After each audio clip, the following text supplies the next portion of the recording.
ભાવનગર શહેરને green city અને બગીચાઓના શહેર તરીકે ઓળખવામાં આવે છે, પરંતુ હવે એ જ ભાવનગરમાં એક એવો બગીચો ચર્ચામાં આવ્યો છે જે બન્યો જ નથી, છતાં લાખો રૂપિયાનું ચૂકવણું થઈ ગયું હોવાના આક્ષેપો સામે આવ્યા છે. સાથે આ બગીચો હવે અસામાજિક તત્વોનો અડ્ડો બની ગયો છે. સ્થાનિકો હવે તંત્ર પાસે શું કરી માંગ જોઈએ આ અહેવાલમાં. 5 વર્ષ પહેલા ગુજરાત સ્થાપના દિવસે ભરતનગર વિસ્તારમાં શહેરના સૌથી મોટા બગીચાનું મંત્રી વિભાવરીબહેન દવેના હસ્તે ખાતમુહૂર્ત કરવામાં આવ્યું હતું. ગુજરાત હાઉસિંગ બોર્ડની અંદાજે 1 એકર જમીન પર આ ગાર્ડન બનવાનું હતું. સ્થાનિકોને આશા હતી કે વિસ્તારમાં હરિયાળો બગીચો બનશે, બાળકોને રમવા જગ્યા મળશે અને લોકો માટે સવાર સાંજનું સુંદર સ્થળ ઊભું થશે. પરંતુ 5 વર્ષ વીતી ગયા છતાં બગીચો તો બન્યો નહીં, ઉલટાનું આ સ્થળ આજે અસામાજિક તત્વોનો અડ્ડો બની ગયું હોવાનું સ્થાનિકો આક્ષેપ કરી રહ્યા છે. સરનામું સની જ્યોત ફ્લેટ, ભરતનગર ચોકડી, લાલા બાપા ચોક. ને અમે અહીંયા સની જ્યોત ફ્લેટમાં અમે 17 વર્ષ ત્યાં રહીએ છીએ, પણ 5-6 વર્ષ ત્યાં વિભાવરીબેને જ્યારથી આ ગાર્ડનનું ઉદ્ઘાટન કર્યું છે, શરૂઆત થઈ ગઈ છે, પણ આટલું કરી અને મૂકી દીધું છે. એનું કારણ અમને સમજાતું નથી. એક જાગૃત નાગરિક તરીકે અમે જવાબ માંગીએ છીએ કે એનું કારણ શું, અને કોઈ કારણો કોઈ અંગ ઓલા રાજકીય કારણોસર બંધ થયું છે તો અત્યારે જે અમારે ન્યુસન્સ છે, જે ઝૂંપડાવાળાનું છે, પછી બીજા રાહદારીઓનું છે, બધાનું અમને ન્યુસન્સ. અમે અહીંયા જુવાન દીકરીઓ અહીંયા ફ્લેટમાં રહે છે તો જેમ તેમ ગાળો બોલે છે અને ટોયલેટ કરી આમ સામે બેઠા હોય ટોયલેટ કરવા, તો અમારે બહાર નીકળવું, ગેલેરીમાં થોડુંક નીકળવું હોય તો મુશ્કેલ થઈ જાય છે. તો અમને એવો પ્રશ્ન મનમાં ઉદ્ભવે છે એક જાગૃત નાગરિક તરીકે કે આ પ્રધાનમંત્રી કે મુખ્યમંત્રી આવે ત્યારે જ આવું બધું હટાવવાનું, અમારે અત્યારે નહીં કઈ. તો અમને એક જાગૃત નાગરિક તરીકે અમે બધા ફ્લેટના સભ્યો અમે જવાબ માંગીએ છીએ કે આનું અમને સુધારો કરી અને અમને અહીંયા ક્લીન કરાવો. અને અમારે બધાને ન્યુસન્સ છે અને રોગચાળો ફેલાય છે અત્યારે અમારા છોકરાઓને. અત્યારે ઉનાળો છે ને રોગચાળો ફેલાય છે, એટલે એવી નમ્ર વિનંતી છે કે બધાને અમને સની જ્યોતના ફ્લેટ વાળાને અને અમને છે ને શાંતિ કરી દે અહીંયા. અને લાખોના ખર્ચે નિર્માણ થનાર બગીચો આજે સુધી તૈયાર થયો નથી, પરંતુ હવે આ જગ્યા અસામાજિક તત્વો અને ગેરકાયદેસર દબાણોનો અડ્ડો બની ગઈ છે. શહેરભરમાં મહાનગરપાલિકા દ્વારા દબાણ દૂર કરવાની કામગીરી કરવામાં આવે છે, છતાં અહીં ઊભા થયેલા ઝૂંપડાઓ દૂર કરવામાં આવતા નથી. સ્થાનિકોના જણાવ્યા અનુસાર રાજ્યના મુખ્યમંત્રી અથવા અન્ય વીવીઆઈપી આગમન સમયે તાત્કાલિક રીતે આ ઝૂંપડાઓ હટાવી દેવામાં આવે છે, પરંતુ સામાન્ય દિવસોમાં લોકોની રજૂઆત છતાં કોઈ કાર્યવાહી થતી નથી. મનપા દ્વારા આ જગ્યા હાઉસિંગ બોર્ડની હોવાનું કઈ જવાબદારી ટાળવામાં આવી રહી છે. સ્થાનિક રહીશોએ મહાનગરપાલિકા સમક્ષ માંગ કરી છે કે આ જગ્યાને વહેલી તકે સાફ સુથરી બનાવી બગીચાનું નિર્માણ પૂર્ણ કરવામાં આવે, જેથી વિસ્તારના લોકોને સુવિધા મળી શકે.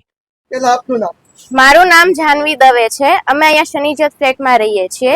છેલ્લા 5 વર્ષથી અહીંયા બગીચાનું કાર્ય બંધ છે. તેની સાથે સાથે અહીંયા દેવી પૂજકો પણ દબાણ કરીને બેઠા છે. એ લોકોને જરા પણ સેન્સ નથી. તેઓ સવારને સાંજ ને રાત્રે સતત ત્રાસ કરે છે, જાહેરમાં શૌચક્રિયા કરે છે અને સતત ગાળોનો અવાજ આવે છે.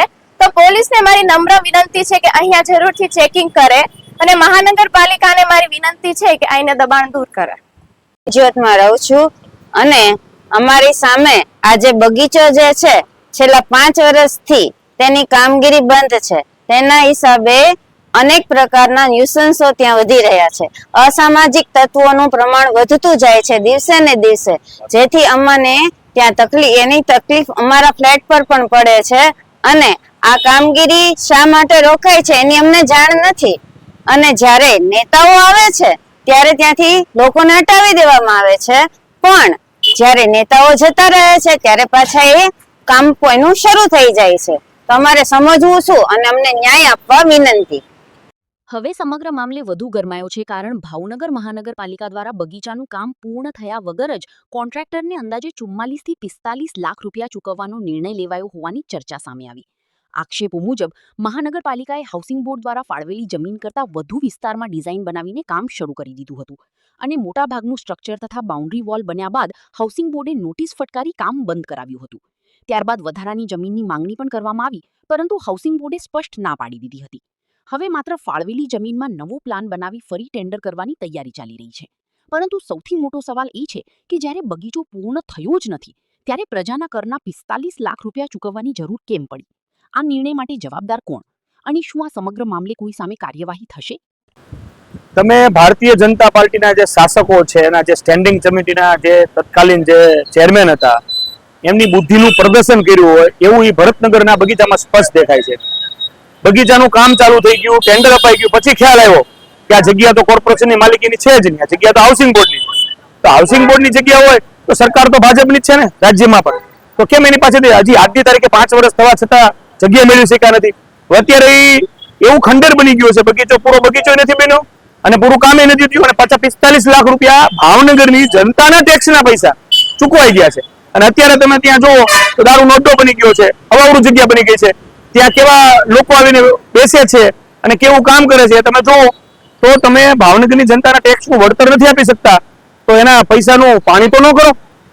ત્યાં આગળ સ્થાનિકોનો સવાલો છે કે ત્યાં આગળ ગેરકાયદેસર દબાણો છે ત્યાં છે તે લોકો પણ ગેરપ્રવૃત્તિ કરે છે, તેમ છતાં મહાનગર ખૂબ જ ગેરપ્રવૃત્તિ ત્યાં થઈ રહી છે. મારા પણ ધ્યાને આવ્યું, મને પણ સ્થાનિક લોકોએ રજૂઆત કરી હતી. અને મહાનગરપાલિકાના સત્તાધીશોને એટલું જ કહેવા માંગુ છું કે આવું હાવ વાહિયાત વહીવટ ન કરો. તમને લોકોએ મત આપ્યા છે તો મતનો પૂરો એમને વળતર આપો. એના ટેક્સ ભરે છે જે મહાનગરપાલિકાને, ટેક્સનું પૂરું વળતર આપો.